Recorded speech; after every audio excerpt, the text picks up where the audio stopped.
Chapter 14. Sir Shiro? Do you have a moment? What's wrong, Gareth? Gareth shifts slightly as Shiro turns to look at her, his hands still occupied with cutting the vegetables for the upcoming lunch. Honestly, there are too many things wrong with the current situation, too many questions she needed an answer to lest she go insane. However, she'd kept her questions to herself, instead observing the pair as the days went by. More and more she became convinced that neither of them are human, or fully human. Her master's clairvoyance had a terrifying accuracy, and she had somehow used magic similar to what her king once wielded. Sir Shiro had undoubtedly used Mage Merlin's powers, even calling out the name of her king's lost sheath. And her king, though her master had informed her previously, she was still shocked to see that the king she'd served is a woman. She understands the notion, for there had been no leader in her times that were female. She couldn't fathom what pressures she must have endured, leading her country only for it to end at that accursed hill.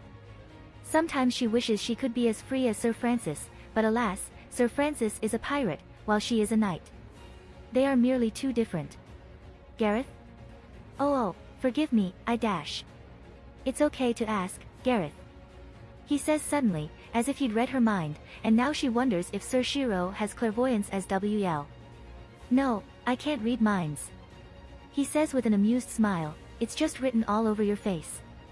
Is it? Gareth says, worried, as she begins to wipe her face. I didn't dash, never mind. He places his knife down and turns to her. Bottling things up isn't good. So, if you have any questions, ask away. Well dash, she feels slightly strange asking this to him instead of her master, but perhaps he knows as well. Where does master go occasionally? It feels as if she's disappeared. The first time this happened, she nearly fainted from shock, but Sir Shiro had been there to explain that it happens from time to time. I'm guessing it's to those IDs she keeps mentioning. ID? Sir Shiro nods. Yeah. It's like, another world. I've been to two, but there's probably more Hanami has. I don't know how she does it really. It's probably also why you can't feel her when she's away. Aren't you worried for her though? From what you're saying, it seems she goes out pretty often. He frowns. Of course I'm worried. Every time she goes away, I can't help but think about her. She's everything I have left, but, he then smiles. If I keep worrying about her, I won't go anywhere, would I? Besides, she's strong, so the best I can do is put my trust in her. Trust. The last time she trusted someone, she paid it with death. Could she do so once more? Within an open field of grass, where winds blow gently across, creatures of many kinds stands atop it, feeding on the grass for sustenance. Or they would have been if my brimstone elemental didn't burn them all and all the grass as well, leaving behind just black remnants of the once beautiful island.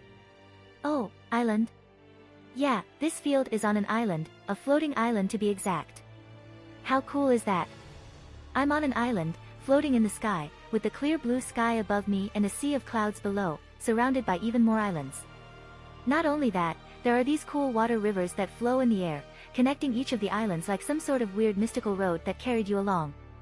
Anyways, despite how cool this island was, my new brimstone elemental is more important, so I let her scorch everything here to gain some nice EXP. And boy, let me tell ya, this new gal I got is awesome. Name, Brimstone Elemental. Age? Sex? Owner, Tsunaka Hanami. Level, 53 EXP 121000/200000. HP, 1166/1166, 19.43 HP/min. MP, 74650/106000, 204.93 MP/min. Stamina. Strength, 32. Vitality, 22. Dexterity, 85, plus 20. Intelligence, 253, plus 128. Wisdom, 232, plus 128. Luck, 12. Skills: Frowny Face, Brimfire, LV 76, Flight, LV 70, Brimstone, LV 52, Magical Resistance, LV 60, Speed Burst, LV 20, Lament, LV Max, ? From stats alone, she doesn't look all that impressive, but when you look at them skills though. I'm beginning to see why she costs such an absurd amount of money to purchase from the store. Ignoring the fact that she has literal flight, her, Brimfire, and, Brimstone, skills were maddening on their own. Brimfire LV76, 12%. It is the flames that burnt in the secluded hells, kept away from the rest of world, for they fear the corruption it held within would consume them all. It flares with unnatural light, the malice it bred from turning the once brilliant flame a dark, maroon red. It is said that those caught by it would never be extinguished of its flame. Allows the creation and manipulation of Brimfire. Brimfire cannot be put out, unless if the enemy's magical resistance is higher than the output of power. Passively grants plus 76 intelligence and wisdom, due to special circumstances. EXP gain for this skill is tripled. Its Fukin, Amaterasu, from Naruto, except the fires are dark red instead of black. Strangely enough, despite the description saying that the flame is powered by corruption and stuff, it isn't actually demonic, and my holy element isn't reacting to it. That aside, that plus 76 passive gain is stupid. Brimstone LV52, 76%, the ashes of hell clumped and hardened by the curses of Brimfire. Not merely heavy and durable, its surface absorbs surrounding prana, causing the stone to harden further. It seems the essence of hell that once resided within still burnt inside it, even as embers. Allows the creation and manipulation of brimstone. Brimstone passively absorbs surrounding prana. Absorbed prana can either be used as supplement for the caster or to harden the brimstone. Passively grants plus 52 intelligence and wisdom, due to special circumstances. EXP gain for this skill is tripled. Once again, this thing's not considered demonic despite its origins. Anyways, this is the other side of her magical prowess, allowing her to create large chunks of black rock that she can fire at the enemies, build a wall with, or just straight up bash the enemies' heads with. Once again, that plus 52 is just as crazy. Still, I'm only level 31 and my stats are higher than hers. Wonder what that says about me. Now, despite all this, there are glaring problems and issues that I'll need to cover my Brimstone Elemental from. First is her abysmal strength and vitality. A stray hit from a powerful foe will knock her HP down to 0 in an instant.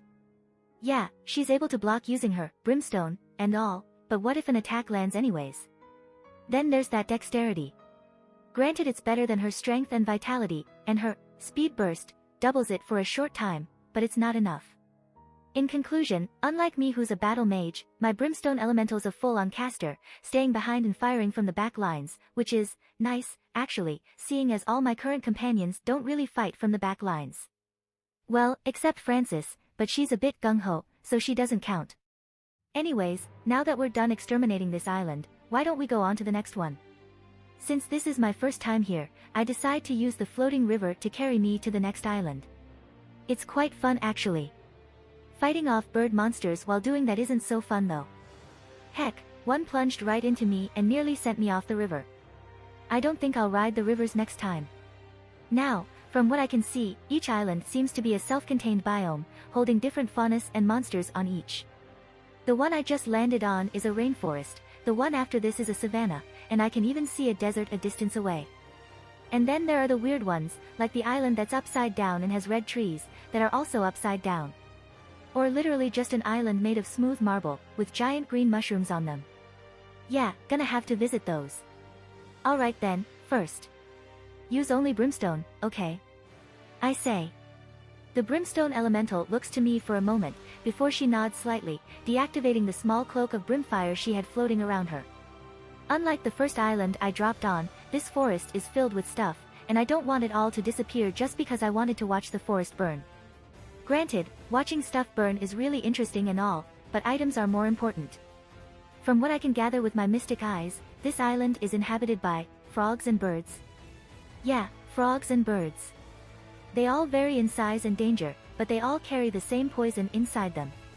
I don't know if I can get something like attribute enchant, poison, from them, but hey, I'll never know if I don't try. Despite how excited I was, the forest exploration wasn't actually all that interesting. The frogs and birds, while agile and had strong poison, were fragile as shit, and several bullets enhanced with the dragon attribute to the head and chest were enough to kill them. I did get several buckets of poison though, and while I'm here sitting and analyzing, my Brimstone Elemental's busy using her brimstone as a glorified axe to cut down the trees for materials. Why am I getting wood? Well, I haven't gotten the getting wood achievement yet, so why not, right? Anyways. Due to certain actions, you have gained the skill, Poison Demiurga. After some prodding and analyzing, I've got the skill. The name's a bit weird, and the process took a bit longer than I would have liked, but I did it. Poison Demiurga LV1, 0%, poison. It had been one of the first weapons we had cultivated from Mother Earth. It struck the heart, caring not for what strength and defenses they held. Now, its power is in your hands. Allows you to fire a bolt of energy infused with poison. Any living target struck will suffer under the poisoned ailment. Costs 500 MP to fire. Enemies inflicted with poisoned will slowly lose their health. Their HP will decrease by 1% every 5 seconds. Dash, poisoned, can be cured. Skill upgrades needed to rectify this. Now, it doesn't look all that impressive at first, but if each level up decreased the required MP and increased the damage over time, wouldn't that be broken? I mean, even if it caps on like 20% every 5 seconds, that's only 25 seconds before the enemy's dead. Like, wow. Anyways, after waiting a bit more, Brimstone Elemental finished her lumbering and I received a nice supply of wood. Sadly, it's only ordinary wood, and I didn't suddenly get fireworks popping out from my head, but I can't get everything, right? With this island cleared of everything, I make my way to the next island, this time flying my way there. Or, at least, I wanted to, but as soon as I approached the Savannah Island. Warning. Recommended LV 85. Recommended LV 85. This appeared. And, understandably, I'm confused, so I look back to the previous island and read its description. Rainforest Falma, cleared, recommended LV 35, once an island filled with trees and wildlife, now only barren land stands in its place. You monster. Oh. Should have read the description before destroying the entire place. I then looked to the other islands, and like that one, they each had recommended levels of their own. From what I see, the farther they are from the beginning island, the higher the recommended level is, though with some exceptions here and there. And then it clicked with me why the recommendation of Uriel was so low. It's averaging all the island's levels. A chill creeps up my back as I observe one of the monsters wandering on the Savannah Island. It's a large T-Rex, with blue fur covering it, that happens to be burning with blue fire as well. It looks cool already, but its 1 million HP cemented the fact that I won't be fighting that thing for a while. Actually, I can probably try and take it out with my new poison skill, but I don't know if the T-Rex can fight back. When has that stopped me though? So, with my mystic eyes activated, I take aim. A light green blob of energy forms at the palm of my hand, and on my command, the bolt of energy is fired, flying forwards and hitting the large blue T-Rex in its left eye. It grunts in pain, and turns to the air, blue fire flaring, ready to burn me, but by the time it looked to the air, I was nowhere in sight. 'Cause I'm chilling under the island, using my eyes to monitor when the T-Rex will die like the cheater I am. As expected, its massive HP pool begins to drop every 5 seconds. The T-Rex looks around in confusion, clearly confused why it's suddenly taking damage, not realizing that its insides are slowly being torn apart by the injected poison. Slowly, it begins to weaken. It slumps onto the floor, the flames around it dimming, and its breathing becomes irregular, desperate as it tries to survive whatever is attacking it. Then, the fateful event occurs, and its HP finally drops to 0. The T-Rex lets out one final whine, before its head drops, and it dies. You have killed a Gregorian Dower. Gained 5 million EXP. You have leveled up x4. You have gained 7x, Azure Pelt, 2x, Azure Feather. Well then, 5 million EXP from one T-Rex, And from some scouting, I can see, 7 more T-Rex and one gigantic one in the center of the island. 35 million EXP, huh? Not gonna go after the big daddy unless I know my poison can take him down, but I'm definitely taking down those 7 T-Rex with my poison.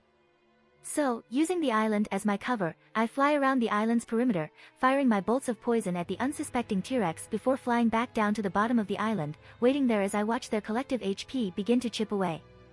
Thankfully, I was already hidden under the island when the biggest T-Rex of the bunch became alerted to his dying comrades. It begins to roar, blue flames dancing around it as the air ripples and the ground shatters.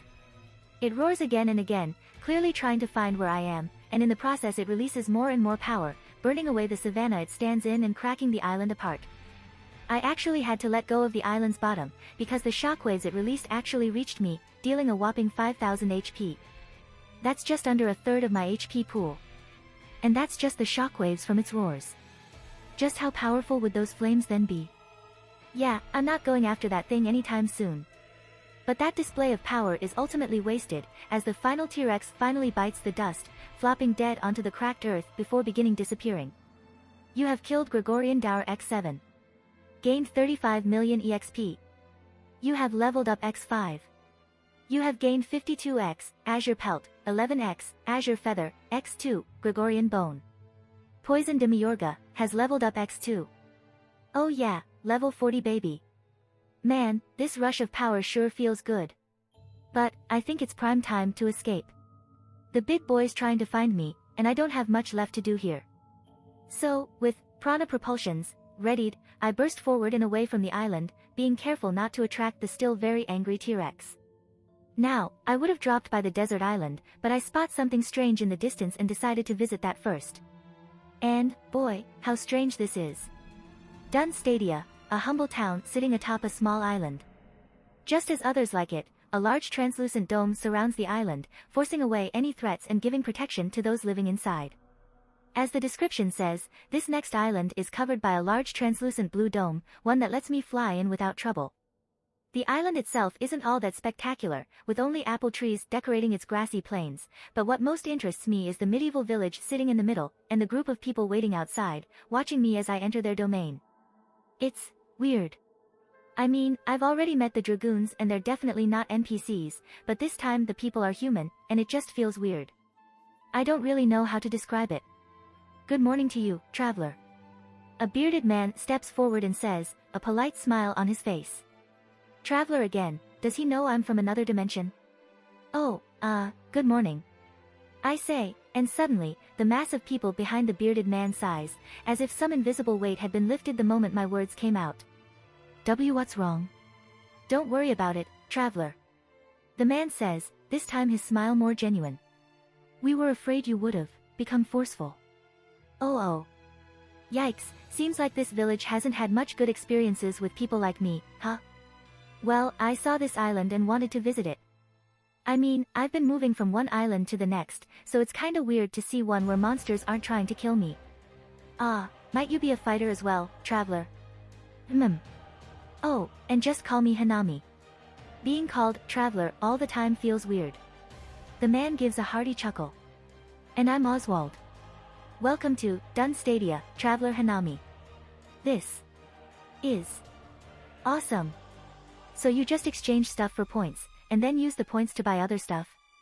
Yes, that's an ample description of how it works. Oswald, the village chief as I've recently found out, replies back. I'm surprised you don't know about this. He then continues, looking to me questioningly. Well, I don't venture a lot, so I've never seen how these things work, you know? It's a half-lie, but he doesn't need to know, right? Anyways, now that the village knows I'm not going to extort them, I'm having Oswald guide me through the village. As I saw from the outside, the village is rather small, with only a population of 58 people currently living here. Technology is minimal, and most of the villagers devote themselves to agriculture. But then we reach the so-called obelisk, and oh boy did my brain explode when I realized what it is. It's a Fukin item store. Of course, it's not completely the same. I use money, while the obelisk uses points, something that can be gathered by selling anything to it. And by anything, I mean anything. Apparently one of the kids decided it'd be fun to try and sell dirt to the thing and ended up getting some points in return. Then, being the kid he is, he used those points to buy some toys to play with, got scolded by his mother for using those points on useless things, and he's never bought a toy ever since. He still gathers dirt to this day. Understandably, selling mounds of dirt isn't going to give you much, but that proves that the obelisk accepts anything, and that's big. Real big. But just as the obelisk is a blessing, it isn't free. Like any real estate, the obelisk requires points every month to keep functioning, or else it'll shut down, and take down the shield around the island with it, opening the island to monster attacks. It's the reason they're all working away at the fields, toiling to gather products, both to eat and to sell to the obelisk. It's why there are apple trees all around the island, as they're there to give a constant supply of apples, both to sell and to eat, though most people sell it for points to make sure the obelisk keeps running. As Oswald said himself, it's not the worst life, but they could do nothing but slowly stave away the obelisk's deactivation. And that's a fate worse than death, I say. Which is why, even if there isn't a quest requiring me to do this, I want to help them. Would you like to exchange X5349 wood logs for 10698 points? Y/N. Traveler Hanami. Y/N. Instantly, the logs stored in my inventory disappear, and in its place, appears what looks to be the points, symbolized as purple tickets. Oswald, how much can 10,000 points get you? The village chief blinks for a moment. Well, quite a lot. Why do you ask? If you had that much, what would you do with it? I ask subtly. Oswald goes silent for a moment, clearly still confused why I'm suddenly asking this, before he smiles. I'm the chief of this village. If I can help my people, then I'd do anything. I see. Give 10698 points to Oswald. Y/N, Y/N. Well, here you go. I watch the slow rise of Oswald's eyes, the creeping realization of what I'd just given him, and he turns to me, clearly shocked. His mouth opens and closes, unsure of what to say, and to that, I smile. You said it yourself. Life here could be better, but you just don't have enough points to improve. Well, there you go. But, why? My smile drops slightly at that. I don't like stagnation. I say, reminiscing over those days before I came to this universe, of me just slaving away at that office, doing my best to meet my ends. To me, not being able to improve is worse than death. And, well, I guess you just reminded me of who I used to be. His eyes widen as I continue my explanation. I wasn't always like this.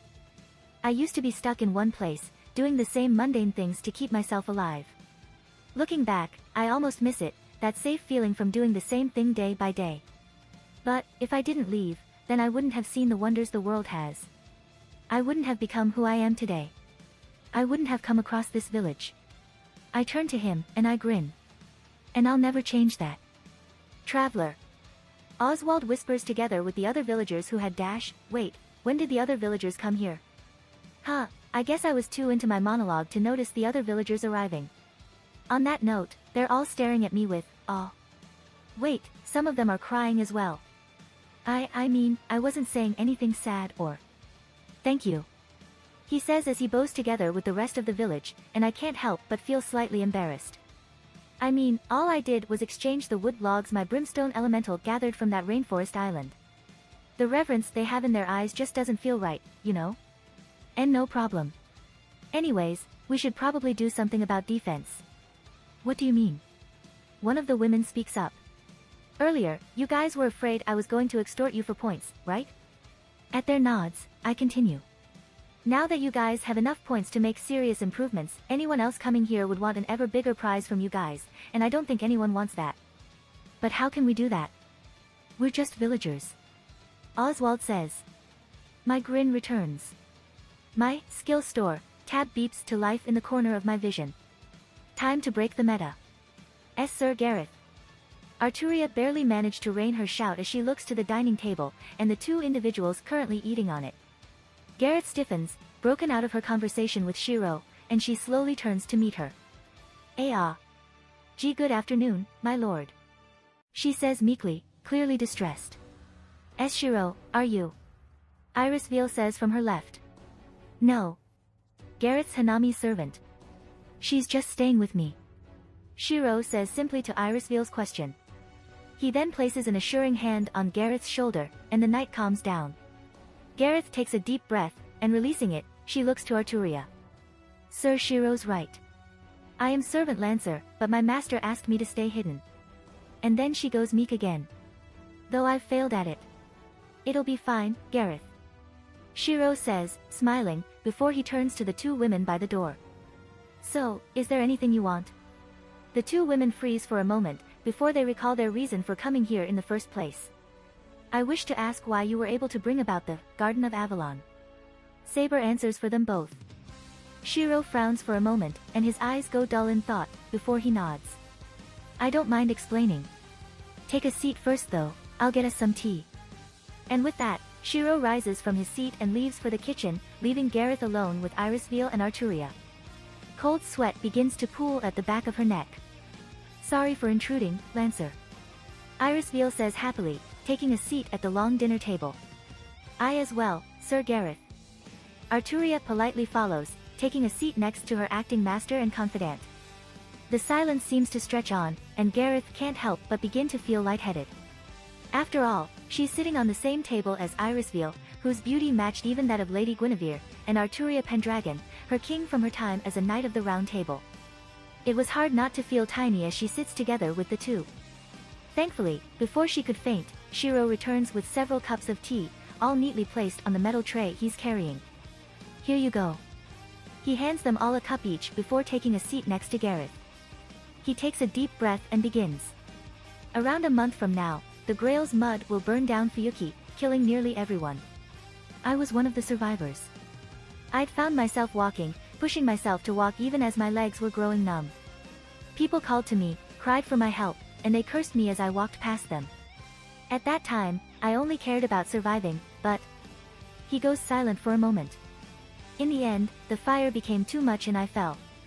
I didn't realize I was suffocating back then. I'd taken in too much ash, and I could barely breathe. I think I also got crushed under some rubble, but my memory of that's a bit hazy. Gareth winces slightly. She can't fathom how painful it had been for him. She'd been saved from that torture, for her death was swift, but his was a slow drain, a creeping chill of slowly losing one's life. And he was but a child at that time, wasn't he, she realizes, and that revelation only made it worse. But, he begins to smile. Before I died, a man saw me and began digging me up, and when he did, he smiled as he cried. I didn't understand how he could be so happy at seeing me, and I couldn't help but wonder back then if I could smile like he did. I was still dying though, and I'd blacked out by then, but I woke up tomorrow, with no injuries on my body, and no memories of my life before that fire. He laughs lightly. You can almost say I was born from that fire. I lived like normal from then on. I was adopted by the man who saved me, and we lived here in Fuyuki. Of course, I always wondered how I survived on that day, but my father passed away from an illness before I could ask him, and I didn't know how to find out myself. And then, 10 years later, I met Hanami. His smile becomes somewhat strange, almost like a mixture of a smile and a grimace. It was her that figured out that I had an artifact implanted inside me, one that healed nearly all my wounds. It's then that Arturia begins to make the connection, and all the pieces of the puzzle suddenly appear. Back then, as I laid dying, the man had implanted Avalon into me. Boom, Gareth can almost hear the comical sound of the bombshell he just dropped. The answer to most of their questions was answered by then, and Irisveal stared at Shiro in shock and horror. W was your father. She goes silent at the end, but the question is clear to them. Shiro goes silent again, this time contemplating, before he smiles. Yes. My father is Kiritsugu. And my name is Amiya Shiro. I Irisveal. Arturia is too late, as Irisveal suddenly drops onto the floor, knocked unconscious from all the sudden revelations Shiro just dropped. It's quite amusing for Shiro to see actually, watching Arturia fret over Irisveal, who's essentially his foster mother. He suppresses another laugh as Irisveal begins to mumble incoherent words, and then he stopped and grimaced. Oh God. I'm being influenced by Merlin. I'll take that as a compliment, Shiro, it wasn't one. He can only sigh as Merlin giggles. You know. I never expected to be back in the slime dungeon, nor was I expecting to go to an ID with someone that isn't Shiro. This sure brings me back though, with me walking through the slime city of Fuyuki, making sure I don't get myself all slimy while taking out the slimes populating this instant dungeon. Of course, I was the one killing the slimes back then, but this time, I'm having someone else do it. So, how does it feel? I asked the girl in front of me, watching as she thrusts her iron spear forward. The green slime she stabs wiggles for a moment before it falls down onto the floor. The girl then turns back to me, smiling shyly. It's good, Miss Hanami. Her name's Wanda, one of Dun Stadia's 58 villagers, and the only one who accepted my proposal to go hunting. She actually looks a lot like me, with light brown hair and dark green eyes. She's younger though, currently only 12 years old, and obviously shorter than me, but the similarities are quite uncanny. To give some context, after I bought OD manipulation skill books and made everyone learn the skill, I let Oswald begin the village's improvements. He took with home most of the adults however, leaving the children behind. And it's then I asked if anyone would be willing to try to hunt some monsters, to which only Wanda answered. Since I'm not a complete moron, I also bought her a spear mastery skill skill book after asking what weapon she'd like to try and made her a basic iron spear to use.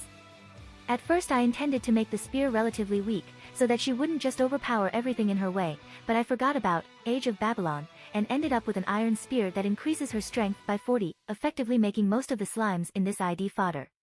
Which all leads to our current situation, with Wanda taking the front lines and hunting down the slimes while I watch from the back, occasionally attacking when needed and watching her EXP and level slowly rise. Because, though I haven't mentioned, and I probably should have, my gamer doesn't have a party function. Just what? I first tried it back when Shiro and I were hunting ghouls back then, but I couldn't find any tabs that allowed me to. A lot of time has passed since then, and a bunch of updates and patches has been made, but still no party option. Well, not like it stopped me from power leveling the girl up. She's now level 6, a good 5 levels above her previous level 1. Heck, she even gained Battle Guard as a new skill from all this. Her OD manipulation S slowly gaining EXP, and her Spear Mastery S looking pretty at level 4. Overall, quite a fruitful result she gained from such a low-leveled ID. Now then, I think we've cleared this area, I nonchalantly say, looking around at the now emptied streets. Ready to move on to the next one? There's another one. Wanda asks, gripping her spear as support as she takes a deep breath. I blink for a moment, wondering why she looks so tired, before I notice that her stamina's not looking so good. Oh, right, that I laugh slightly, remembering that this was the first time the girl had moved so much. There is, but you're obviously tired, so let's go back, okay? She nods eagerly, and I smile. In the short time we've been together I've come to see her as a little sister, and I can't help but feel all warm and fluffy as I watch the girl go up to me with the brightest smile I've seen. Ah, the joys of being young. Let's go then. Leaving Slime Dungeon. Returning to Dun Stadia of Uriel. The fake Fuyuki around us shatters into light, and then we appear back at Dun Stadia S obelisk, located right at the middle of the village. Now, go to your mother. She's probably worried sick. Will we go again tomorrow? I smile, playfully ruffling her hair. Of course. Now, off you go. And with that, the girl runs off, though not before giving me a cheerful, thank you, with a smile. Ah, I feel lightheaded from how sweet she is. I should be careful not to get diabetes. Anyways, now that I'm back here, I can see that the 10,000 points I gave to Oswald were well spent. The village remains mostly the same on the outside, but with my mystic eyes, I can see that the village's infinite water well has been upgraded to produce more water daily. The many apple trees planted all around the forest given better supplements to ensure a bigger harvest, and more diverse seeds have been planted. Their clothes and tools remain largely the same, but I can easily fix the tool problem with my blacksmithing. I don't have a weaving skill to make clothes yet, but I can easily get that with some trial and error. Of course, this doesn't fully guarantee that they'll start being able to save up points for more improvements, but it's a good start. Oh. You're back, Traveler Hanami. I hear Oswald's voice from behind, energetic, and much livelier than ever. I smile as I turn to meet him. I am, and I see you've made some improvements to the village. A smart choice on not making any visible upgrades, since people who might want to extort you will only see a simple village. His mouth drops open. You noticed all that? I'm just observant. I say cheekily. Anyways, I'll be going back now. But, I'll be back soon, probably around the same time. Oswald quickly closes his mouth and smiles. Then we'll be waiting for your return, Traveler Hanami. He then bows to me. And, once again, thank you. It's nothing, really. It genuinely is nothing for me though, but I don't think they'll appreciate me saying that. Well, I'll be going now. See you later. With that, the world around me fades. Leaving. And then, white fills my vision as I find myself standing atop the Einsburn mansion, overlooking the snowy landscapes all around. Nothing much is changed in my hours traveling through a couple different worlds, though it seems Francis is once again in Fuyuki, playing some Galaga. Damn, what a classic. Gareth's currently with Shiro and Saber, this time actively engaged in a conversation with her former king, while Shiro's quietly enjoying a cup of tea in the background. Ah, good for her. I wonder if I'll be able to help this Saber regain the memories of what we went through in the previous world. Should be possible with Kaleidoscope, but I haven't quite completed the quest to change Shiro's fate. Actually, what are the criteria for completing that anyways? I mean, change the fate of Amiya Shiro, doesn't really say much, and sadly, my mystic eyes aren't able to look into the gamer system's history and mechanisms, so I don't fully know how to complete it. Well, I'll figure it out as I go. Anyways, now that I'm back, I would have liked to go and bust down the Mato mansion to get Sakura out, but there are several issues with that. Namely, how the individual known as Mato Korea does not exist in this timeline. He died several years back, whether because of natural causes or not is unknown, but this means that he isn't the master of true assassin, which is worrying. Whoever is the master of assassin is hidden, unable to be tracked even by my mystic eyes. It means that whoever this assassin is, their presence concealment, is strong enough to oppose my mystic eyes, which could be very bad. Of course, this depends on whether or not this assassin is an ally or not, but looking at most assassins, I wager not. Another problem is Zoken, or whoever is currently occupying Zoken's body.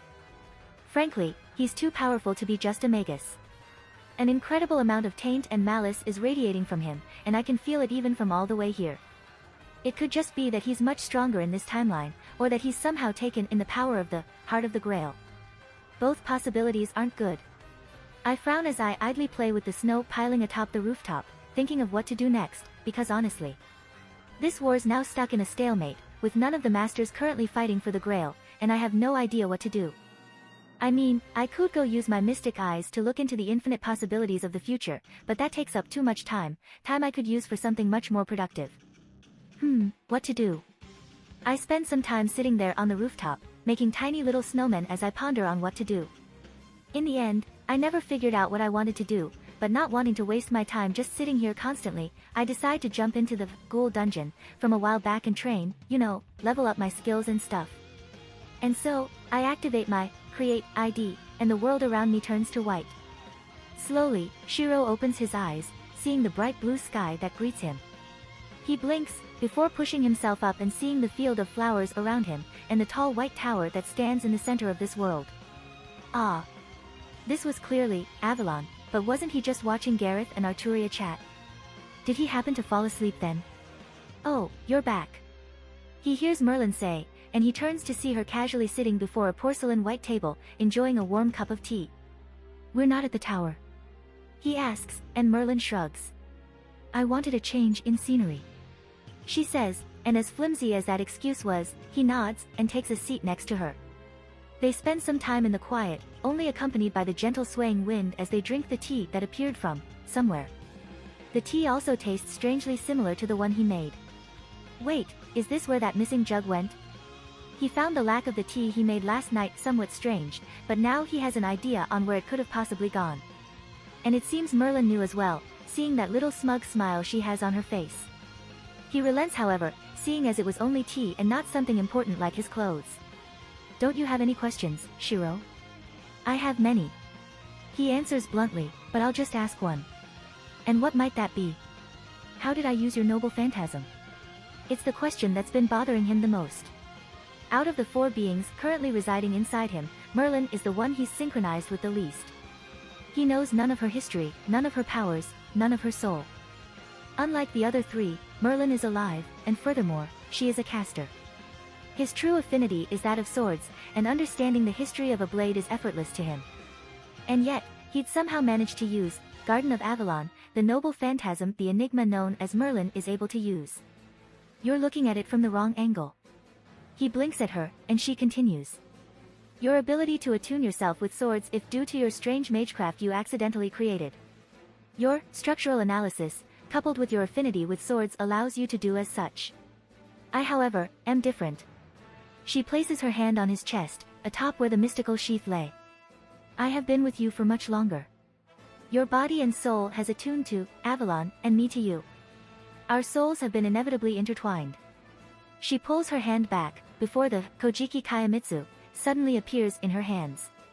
Of course, just as you are able to use my powers, I'm able to use yours. Understandably, just as you're unable to fully manifest this world, I'm unable to fully make use of yours. She says, dispelling the katana and smiling. You are human, and I am not. However, if that happens to change, then perhaps our connection could change as well. You mean, if I become a heroic spirit? She nods, though she seems rather surprised. Well, yes, that is an ample example. But, do not worry. Your friend has evolved beyond humanity, and I have a feeling she's doing everything she can to help you do so as well. He blinks, and then gapes. Wait, Hanami's not a human anymore. Of course. Merlin says as if it was the most normal thing. It's only you two that defy the general populace. After all, what magus can move at speeds rivaling servants, or fly indefinitely like some casters? Not even the knights of old had that. However, while Hanami has fully ascended, you have not. Of course, that doesn't mean we can't cheat the system. Merlin gains a smug smile at that, and for some unexplained reason, Shiro suddenly feels his future crying out to him. Alarm bells ring in the distant future, and he can't help but worry over what the flower magus would do to him. Now, I feel we've rested for enough, don't you agree? Shiro turns to her slowly, still somewhat sluggish from the bombshell she just dropped, but he sees her eyes, and the gleam that shines inside, and he couldn't help but grin. Traits of the heroes he holds within begin to seep into his psyche, and as he stands, he takes several steps back. Like always? He asks, and she smiles. Like always. Merlin's staff appears in her hand, the table and chairs disappear, and winds are kicked up as Shiro rushes forward, his blade clashing against her staff. Their battle would then last for a couple hours, like it always does. Sword clashed against staff, speed countered against magecraft, skill countered by instinct. It had become almost a routine for them to have spars like this, if only because Shiro suggested after he heard Merlin offhandedly mutter that she'd been feeling a little sore from not moving. Being the person he was, Shiro took it literally. She appreciated it, not only because it helped her slowly synchronize with him, but also because he'd spend his time simply entertaining her. From when Avalon was implanted inside him, she'd gained an interest in the survivor of that catastrophic event. She'd watched him grow, watched his willingness to help others, watched him train his magecraft in that botched method. She'd been with him when the person known as Tsunaka Hanami came into his life, when she revealed that strange world, when he and his servant was trapped in that fake city, and when together, they'd struck down the Grail. The years she'd spent watching him grew the respect she held for the boy, and now that they'd truly met, she could feel that interest change into something else. For the first time, she has a friend. Merlin is a trickster, an individual unbound by morality and rules, whose existence pushes against that of society. But though she may not be fully human, the loneliness she feels, trapped in this beautiful cage, is maddening. The confidence she once had vanished when she saw no way of escaping. The cheery personality she had grew stale as there was nothing to share it with. Her penchant for pranks slowly dried as there was no one to watch it. All that was left of her was the mission she'd set for herself, to watch humanity progress until its end, but even she knew how flimsy such a mission was. After all, everything in this world is subject to entropy, is it not? For Shiro, she holds eternal gratitude, for he was the savior she never knew she needed. And for him, she'd gladly oppose the world. Meanwhile, back at the Einsburn mansion. Time sure flies when we pay no heed to it. Arturia mentions as she looks out to the darkening skies outside. Gareth looks outside as well, before finally realizing just how long she'd spent talking with her king. I am sorry. I didn't notice. To her apology, Arturia simply chuckles, before placing a finger over her lips. Be sure to keep quiet. I do not think you wish to wake your friend over there, do you? Silently, as Gareth also realizes that Shiro had, at some point, fallen asleep, Arturia stares at the boy. Oddly, as she looks at him, she feels a slight ache of reminiscence within her, as if the boy was someone she had known a long time ago. She can't help but wonder why.